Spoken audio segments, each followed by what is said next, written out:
What's up, Kansas City? This is Serenity, and we're here at the Let Us Not Divide event at The Point, sponsored by Up Down Nightlife. And we have this beautiful young lady here who is with the KCPD. Why don't you introduce yourself?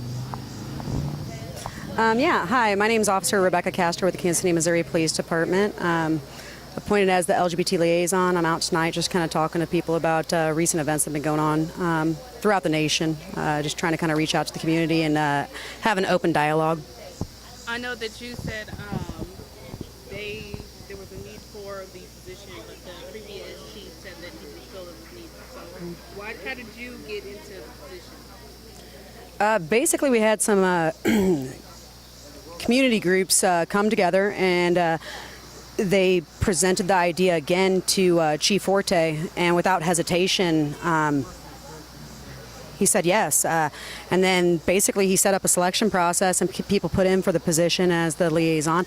And throughout that process, they had multiple department members put in for it, and I got chosen. So what exactly did you do? What is your main purpose? Very good. Well, I split it between whatever my current assignment is. Right now I'm down in the legal office, but before, for 2 years, I was in patrol and kind of did patrol, plus I would do community outreach. I think it's extremely important. I try to go to our locally run LGBT businesses and check in with them.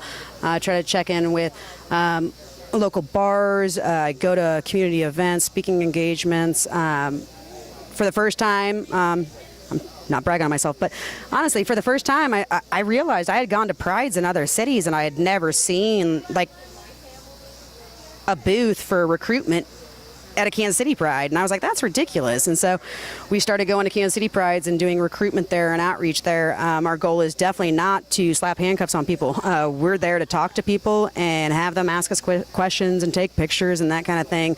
But my main goal is to have real meaningful conversations with people, and I want to know how they feel about what's going on in Kansas City or what's going on in the country.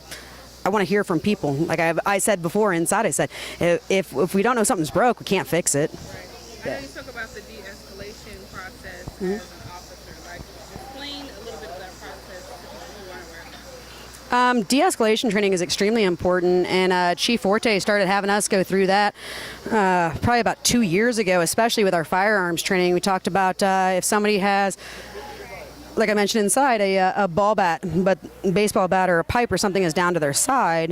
We talk about cocking their weapon. Are they bringing it up in a threatening manner? If somebody has a knife and we've got 40 feet of distance and nobody else is in danger, am I closing that gap? Am I creating a lethal force situation? Or am I trying to position myself where we can have a conversation? I can try to communicate with this person. I can make an attempt. There's only so much we can do. But I 100% believe that in that scenario, I don't need to close that gap. I don't need to create more of a hostile environment where they feel threatened. They're obviously in crisis. They're having a moment. If at all I can try to calm it down, that's what I want to do. Right. Yep. So is there any main issues that you know of in the LGBT community in Kansas City? I think 100% right now, main focus with LGBT community members across the country is violence towards people of color, mistrust, distrust, not mistrust, because there's a reason why there's trust issues. So distrust of the police, maybe like them feeling as though they're not going to be taken seriously if they call the police, that somehow if they were a trans sex worker, that we won't take them being victimized seriously. I 100% have always said nobody deserves to become a victim. Don't care what you were doing before. You don't deserve to be victimized. So if I've got a trans sex worker calling me and saying, I was raped, they were raped, and we need to take that seriously because it does happen. I have worked so much and tried so hard, especially with our trans sex workers, going in with the Justice Project and talking to them, and it was kind of sad in a way. For the first time, they said this is the first time a police officer has ever reached out to our group. And that, honestly, it kind of hurt my heart because I couldn't believe that these people are victims, repeatedly robbed, raped, beaten, and nobody's ever reached out to them. So, like, it's those little things that make it worth it. Like I said, I think most of the impacts I've made, significant things I've done, are not from slapping handcuffs on people. It's definitely about personal relationships that I build with them, creating trust, basically.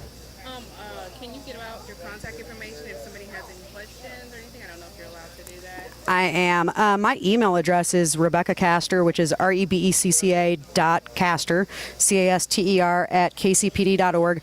Or you can contact me on my department cell phone, which is 816-686-9668. And 100%, again, I keep saying this. I know I'm the LGBT liaison, but I want people to know that I'm a liaison. Honestly, every officer is a liaison. We're always police officers, whether we're in the uniform or not. But I want people to know in the community that if you feel like you got nobody that you can call, I'll listen. Don't care what your sexuality is. Don't care what your political affiliation is, race, gender, nothing like that. So I'm somebody that will actually listen to you. Thank you. Not a problem. I'm Serenity, reminding you to spit your piece. Make sure you check out whatsupkansascity.net.